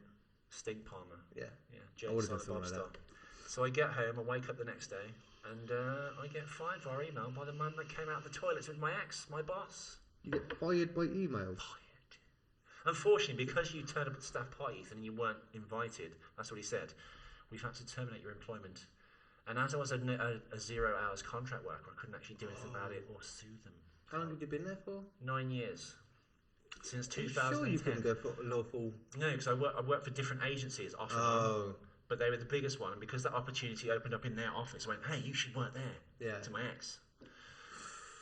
Oh, So I was like, well, thanks for doing that of 9 years. Ridiculous. Don't know what you doing coming out the toilet with my ex last night on coke, but whatever. The rest of my stuff is actually... The rest of my stuff is still at a house I'm emailing back. Can I come and collect it? He was like, no, you can't do that. I went, well, how do I get my stuff back? I said, she doesn't need to be there. She can have someone else there, so nothing goes wrong, and I'll bring a witness to you, so I'm protected. Should have mentioned what you saw. He might not have even known that. Leave all my stuff in the hallway of the house, and I'll just come and collect it. Really? He's like, that's not going to happen, Ethan, unfortunately. He emails back. She doesn't want you anywhere near the house. I went, well, I don't know what I've done, by the way, but whatever. And he went, you'll have to come and collect it, right, from the works unit, where their warehouse is. So I have to drive all the way to London. And by the way... At least they're going to give you, that's one thing. Because the office is breaking up for Christmas at 2 p.m. this afternoon, you'll have to come and collect your stuff now or collect it after Christmas. And forget me leaving all my stuff there over Christmas. Fuck that. So I drive immediately to London, right? 120 miles. Oh, you're in Birmingham at this point, of course. Yeah, Yes. I didn't even think about that, yeah, of course. Drive to their works unit. I get there, pull up. I message her an email going, I'm 10 minutes away. The only way I can communicate with her. Have my stuff ready, please. Mm-hmm. I get there. Everyone in the office is watching me like some movie, pulling up. Oh, this is like the Wicker Man, right? Yeah. I know what offices are like as well, so I can imagine that. The door opens on the warehouse like the Raiders of the Lost Ark. This little Indian man comes out with these boxes of my stuff, hands it to me. I fill my car. As I'm about to pull away, the office door comes flying open and my ex comes running out, right? Knocks on the passenger window of my car. I stop. Yeah. And I get out and I go, what? And she gives me a hug and a kiss on the cheek and goes, it's not forever, Ethan. And then just walks off and goes back in the office. Not forever? Yeah. My mind's going, by the way, I've not mentioned the fact what I saw on the bed and the suitcase and stuff. Yeah. So yeah. You could have done. I got thrown out of the staff party. I found out stuff on the bed. She was having an affair with my boss, or on coke, who knows. And then got all my stuff back. Had to collect it embarrassingly from my workplace. Like that. And then she says that weird thing, and I've never seen her since. How long ago was that? A year and a half. Oh fucking hell! It was Christmas, December 2017. That's you could look at that as either her trying to mind fuck you, or just try, or you could say like, "What you think I'm gonna want you back after all this shit?" Anyone listening to this has heard this story. I can do better apologise. than that, I've told it a million times, and somehow this should be worked into a stand-up comedy routine. You should do, definitely. It's so ridiculous. It's almost doesn't sound fucking real, but I like. And you could say it in a not like depressive way as well. Too many people, you know what I mean, when they're talking about this kind of stuff, they go too depressive on stage. You could easily do without that. You've done it today. I'm not sure if what she did, having me fired, was what she was part of her plan, or it was just fallout from what happened. Probably. I shouldn't have gone to that staff party, even though it was my only chance to come and see her. Why could you have not gone? But it's a staff party. Why should? Because I wasn't invited. Usually you get an invite via email. I didn't get one, so I knew something was weird. That's why I went anyway. Because there's 90 people that wanted to see me anyway there. Well, why? Is there any reason why you shouldn't have had an invite? Well, we found out the reason because I would have seen. No. But I mean, having an affair and doing coke. Officially. No, but usually they're quite official. But it's never not happened when I've not got an invite, so it might have been an oversight on theirs. Did you have invites to past years? Yes. Oh, well then even the previous year, where I went with her, because she worked there for a year. Yeah. We went to the staff party together the previous year. Oh, well there you go then. If you've had an invite every other year, it's fully within your rights to assume, that's when she lived out in Dorking in Sleepyville, this little village in Surrey. Before she moved. When she moved in the summer to London, that's when she completely changed. And that leading up to Christmas, when she went completely batshit crazy, blocked everything, I have no idea what's going on. I'd love to say I was like this abusive, controlling person. I'm not. How old was she? 30, so old enough to know better. But at the same time, old enough that they suddenly feel like they need to do all this crazy shit. I think she went from Sleepyville, Nowhereville, and then was put into an office full of people with loads of really good cocaine, and celebrity connections, and wine bars and dinner parties, and she lost her fucking mind. Yeah, it just completely contaminated her. No, I'm not going to lie. When I first moved to London, I kind of did that too. But I would have done that at some point when we were younger. But at no point would I ever have got someone fired from their job or blocked everything. I'm friends with at least most of my exes, I think. I am. I try to be, but I think coming from like a one-parent family, I'm always trying to build groups or create families, so I don't like falling out with anyone. Yeah, like we said, we're both from that same. Yeah. So I'm Mr. Fucking Happy-Go-Lucky Goody Two-Shoes, and I hate being. Not upset or not having conflict with anyone. Find it hard to get angry? Yeah. Because I have that issue. I used to, but now I'm older, I understand it's not worth it, and also time is short, and like you said, our time on this planet is very short. Especially when you look at it from the cosmic view, with tiny, tiny little things. Nothing, a sneeze nothing, a speck of dust in the eye of God. Human civilization in general, even that is the same. So with that in mind, there's no reason to fall out with anyone. That's why I see when all these like comedy promoters arguing over Brexit and things. It's like, guys, like... There is reason to fall out with someone, only if they're the kind of person that's getting a kind of skill. Gets you fired from a job. And there you go, that's one. Suitcase full of dildos, that's the name of this episode. You say this, I've seen, when I was looking at the images and stuff like for the podcast, like I saw you with like all these random model goals and that, like, so I think you've been doing pretty alright. That was my life. That was when I first moved to London. I was leading that crazy. That was me being crazy. Yes. In fact, one of the random model girls I think in that picture was the one that knew Ian Watkins. Oh, fucking hell. But I think at no point in that crazy time would I ever have let that happen to someone that happened to me. Like when that boss was firing me over email, I'd have gone, "What are you doing? Don't fire him. He's not doing anything wrong." You don't seem like the kind of person, so yeah. We have not spoken since. I think the old me, years ago, maybe even 5 years ago, would have been trying to mess you, going, "Can we at least talk?" Oh yeah, would have been a bit more, yeah. But now I just go, well, that's clearly fucked, and you can't ever repair that. You get to that point when you realise, you know what, it's not worth my time. Fuck it, whatever. There were times when I would fight tooth and nail to try and, which weirdly, looking back on it, was the wrong thing to do, because I think if you appear weak in the eyes of a woman, that puts them off you even more. If you're sobbing, going, "What can we do to save this?" It's true. It's very true. Like, I had a 6-year relationship, and like mine wasn't as bad in the sense of stuff that she did like that, but we had a lot of messed up stuff. But the only thing is, when you have children, I have to still now keep a relationship with her. Yeah, you have to. That's the worst part. Yeah, but she's a nice person. She's a really good mom, but she's not the best human being to me. You know what I mean? But I'm not going to go into it too much. No, I know, but I've had that, and I've known friends that have happened to that too. Not with kids with me, but I've had that with relationships where they're just like.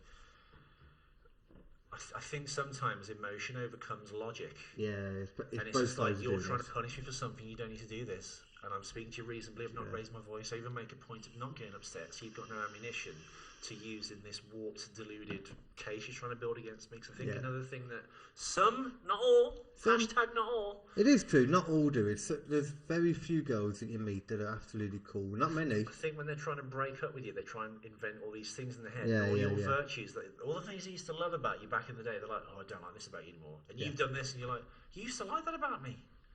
And I think they try and build this case to justify their actions sometimes. They do. So I'd love to know what her justification was. Oh, in her head. For getting me fired, or doing all that stuff. Yeah, but then again, I just go, but you'd never get a real answer. I mean, you could never get a justifiable answer because it's not justifiable. Yeah, yeah. You could imagine, like you said, maybe the firing If wasn't you were her. bored, great, but What? that's a bit strong if you were bored of me to go to that Oh, length. to go for that. Why not Yeah. just be honest and say, I don't have to go through the deal of thinking stuff's different And for a what you few said, months. Carl, about some girls are really cool, because some girls are really, like, you can have a laugh with them, you can be banter, you can, like, tell Excellent dirty time. jokes, like, you're around your mates and they're Yeah, really fun. yeah, guy girls, Yeah, they're the best ones. by far. But that's what this chick was like, and at some point, she moved to London, she became, it sounds weird, but she became a girl. Should we go, girl? You got an eye? I hear you. I hear you. And it became, The genuine. very erratic. I need space. Okay, why do you need space? I just need space. The old you would have explained what the problem was. yeah. We would have talked it out or gone, all right. There's fine. very different things between it. They think they're explaining everything when they say I need space, but it's like, no, tell me why you need space. What is it? And I'm they doing? go, why should I tell you? It's not a depressive I need thing. to It's not. explain myself to you. It's not a You're a new thing. It's weirdo like, for asking. I need to understand this concept. Yeah. I need to understand what the hell is going on. Because also I know the ramifications of, again, being perhaps from a one-parent family. I know what it's like when shit goes bad as a kid. Or if at any point you need to like dip off, just say we can cut it. No, it's fine. Cool. Or if you're bored, you can just wrap up the show. No, I'm fine. I'll talk forever. Don't worry about me. But yeah, I do think, because I know the consequences of people not getting on and the devastation it creates. Because I know there's this other agenda now where it's just like, oh, it's fine, you can be a one-parent then. Yeah, you can. Yeah, you can do it. But I do think it's better if you have a mother and a father, or you have at least two parents. I've never had that, so we can't say it's the same. No. Well, you know what? Having said that, Carl, all the people I know that are actually really interesting, and Joe Rogan said this once in his show, all the most interesting people that he knows and that I know in my life come from fucking crazy, fucked up backgrounds. Yeah, all the people that had true, it, actually. all the people that had it all growing up, Yeah. and had two parents, Perfect and all nuclear that, family. yeah, are the most dull, fucking boring people with nothing to say for themselves ever. You know what? Actually, I'm thinking out of my group of friends. So I take it back. I'm glad what happened. That's the thing, man. I like all the weird stuff that's happened to me because I know it sounds really cliche, but it gets you to where you are now. Yeah. I like where I am now. Oh yeah, I mean, I'm quite philosophical about all what happened to me. Same. Just like it did happen for a reason. We are here now, and you know, But we were talking. the darkness is always like dark. God, what is it? The night is always darkest before the dawn. Jesus Christ, get your quotes right. I say, is that Batman? Dark Knight, but it's a famous quote, isn't it? Yeah. No, night is always darkest before the dawn. Yeah. And it is, and I do think, in a weird way, it was good that it happened because it galvanised me into starting doing stand-up and kind of taking stock of my life. Yeah. Maybe you know, maybe I did become boring. I don't know. There was no acting work going on at the time. It shouldn't be about it. I used to be Mr. Cool, and all of a sudden, like, oh, here's another thing that happened, Carl. Right. The same month, So, right? so far from what I've got though, it's more about the case of like you should be able to act any way you want, and they should be able to, even when you're just sitting down doing absolutely nothing, they should appreciate who you are then still. I think what makes a great relationship is if you can be cool with each other and you like each other when times are bad. Yeah, and be understanding that it's not always going to be easy. You need to put work in. Yeah, sometimes It doesn't mean you'll have a rough 6 months, not between you two, but exactly. in your own lives. Maybe your job stinks and you're busy all the time. You've got too much work on. Factors, you don't see each other, and that's the whole point of, I guess, working together in a relationship. Yeah. But I think When you have children, that makes it a whole new thing. I'm not sure what it is now, but everything is so throwaway. And everyone I know that's divorced, me, when I moved to London at 27, okay, why are you going to drama school? You're too old. I've got this car. I've got this good job. You want to I'm do getting something. married. I'm having kids. All those people now are divorced. They hate their fucking lives, and they've got children, which they love, but they've got them attached to a person that hates them. Yeah. And it's using the child as a weapon against or poisoning the kid. And if you're doing a job that you don't love, and they're going, you did the right thing because at least you're doing what you want to do. Exactly. I fully agree with that. I got to a point where I realised I am miserable in the jobs I'm doing.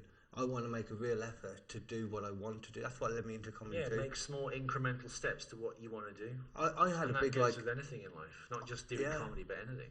I had a big like lost period for like a good like 6 months when I didn't know what I wanted to do. I knew I loved writing. I've always loved writing. I know that I'm weird and I can like chat on forever. And it took me a long time because I tried doing novels at first. You know, sort of like journalism, doing a journalism course.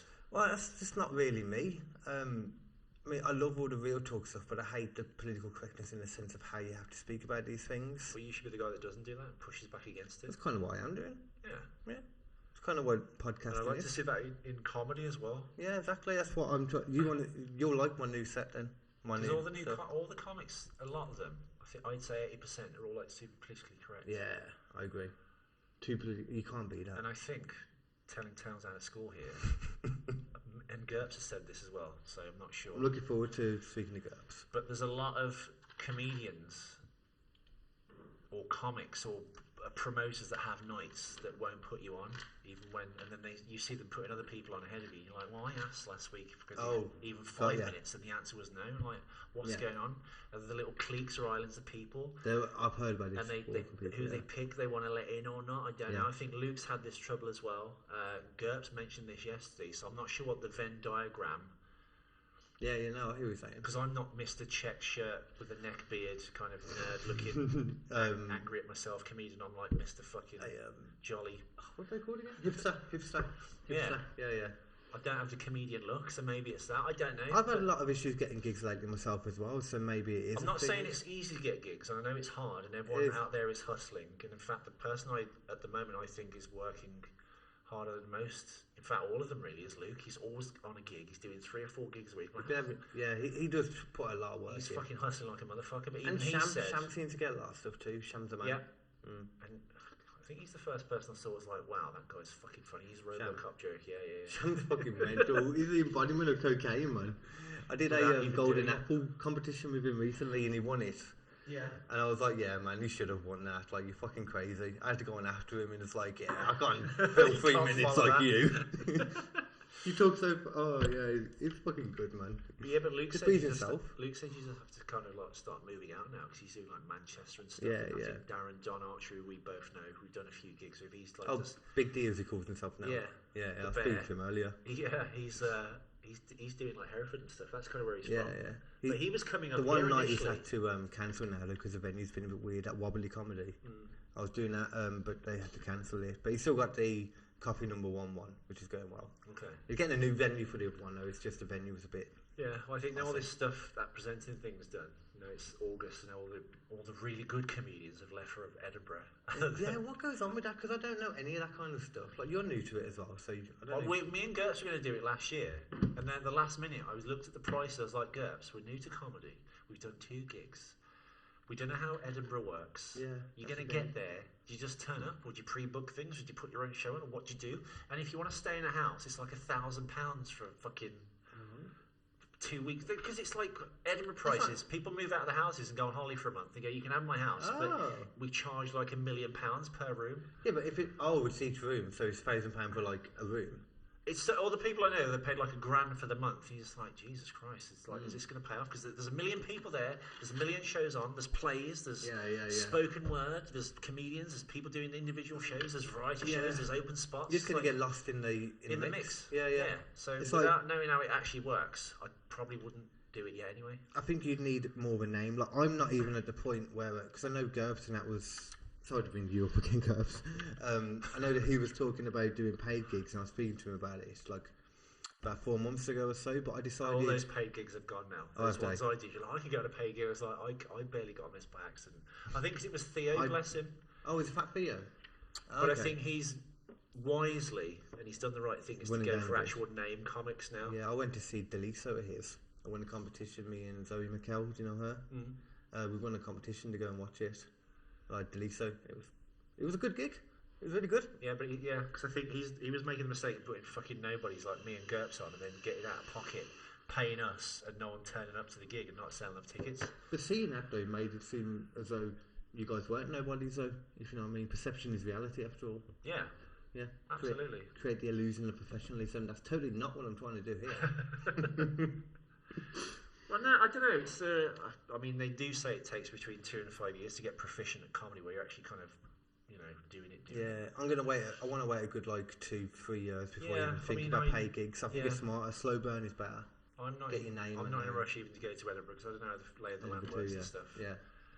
You need to really get. You need to get a basis foundation. Yeah, I think you need 20 good minutes or 40-minute show, and then you can go. I'm putting on this show. But even James Cook, my comedy class tutor. James Cook, yeah. He put a gig on, and then the result. When he got to Edinburgh, he was putting on Facebook, going, "Can someone reach out or send this poster and can promote this and tell everyone I'm here?" Well, he was doing that. He's been doing it for 20 years, and he was having trouble, So I'm not sure because also you have to remember. Do the comedy agents control it? So they keep the people that want to be seen, and everyone else just get lost in the mix. Like you said, so if you're connected, you've got a comedy agent. Yeah. They'll put you in a venue and make sure that's promoted and make sure your show pops. Oh, God, yeah. Do you know what I mean? Yeah. So I don't know. You know what I want to do more than Edinburgh though? What's first on my list for comedy goals is go to a download because they have comedy tends to download. But yes, they do. Yeah, I've been to download quite a few times. But can you just turn up and be a... No, you've got to do it in advance. I'm quite lucky that I haven't done it yet, but I know someone that works in this stuff. Because that'd be interesting if everyone's on fucking pills in the audience or ket. Oh, no, that's alright, because I'll be down there with them and I'll just jump on stage for 10 minutes or whatever. But, you want to... Oh, man, I had the worst trip out story ever when I was a download. I had the worst trip out ever. I'm not a big druggy guy. But when I was there, I was like, I'll partake. I had MD, bombing it, and I was there for the 5 days. So by the time the second day of music came, it was the 4th day of bombing MD in a row. And I didn't realise, because I don't like snorting, I didn't realise bombing it first of all was stronger. And after a good couple of days, you will start to trip. And I was watching Ozzy Osbourne, I was at the front of the audience, and during the song Paranoid, I fully spaced out. Generally during Paranoid, and then came back in at the end of the gig when it said the end, and I spaced out, and whatever I did in that time ended the gig. Fully believed it, that I caused it. So everyone leaving, I was just stood there with my head down I'm sorry. Fully believed it. Apparently I went into the toilet for a good 20 minutes. I genuinely believed I went in there for a piss, took my coat off and came out, but apparently I was moving super slow. But I remember luckily my mate was there helping me back. I remember I got back to my tent. He managed to get me a chicken curry, which I just didn't eat. That was nice of him. Yeah, he was very nice. He looked after me. As soon as he got me back, Was it Rio? No. This was one of my good mates, from a few years ago. The ones I've known since secondary school. I was lucky he was there.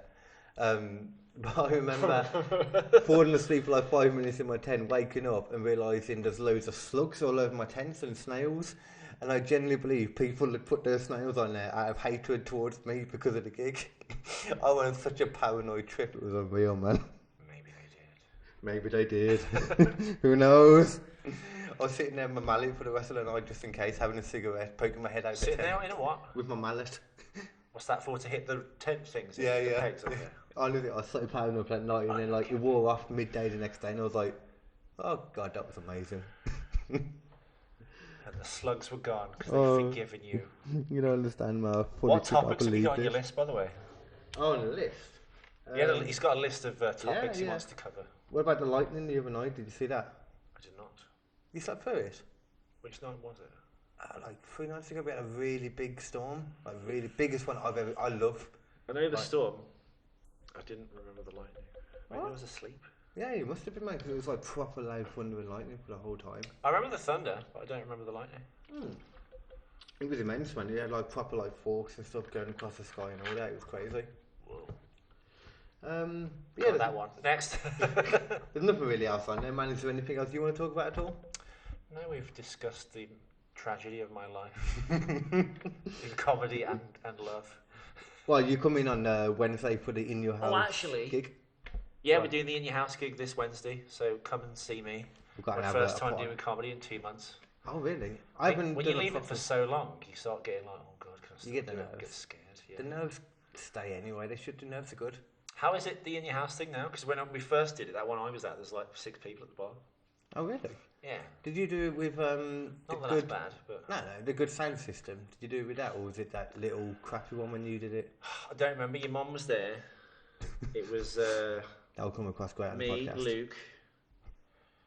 Who else was there? Jack, Dawkins, is it? Jack Harris. Jack Harris. He's me, coming on the podcast in a week and a half. And I've got to go on his podcast. They asked me like a month ago. I was doing all those events. I kept going, yeah. And they were like, I can't do it. But I'll tell him I'm back now. Actually, that film, The Witching Hour, is coming out with me in it. Oh, bugger, yeah, that was one of the...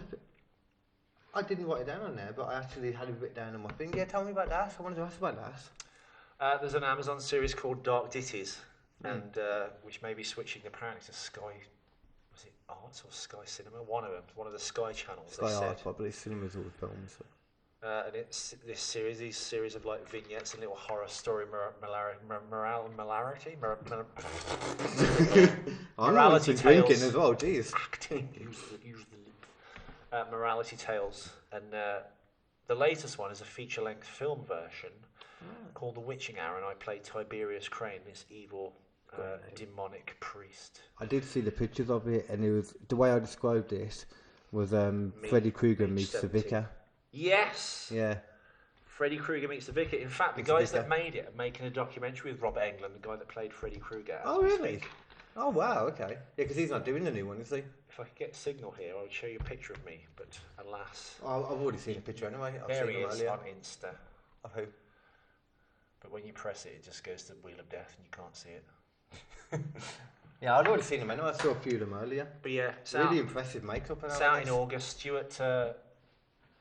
Stuart Conran, did the makeup. He did the makeup in Hellraiser 1 and 2. Do you remember that? I actually watched all those films all the way through. Dead, some of the Peter Jackson zombie films, so he's got a pedigree in it. I didn't even know Peter Jackson. Did a very nice job. In fact, the outfit I had to wear was this awful cheap ass nylon priest outfit they had made in China for like £2. It's like this trench coat was it as well? This looks shit. Like this shiny nylon priest outfit, it's awful.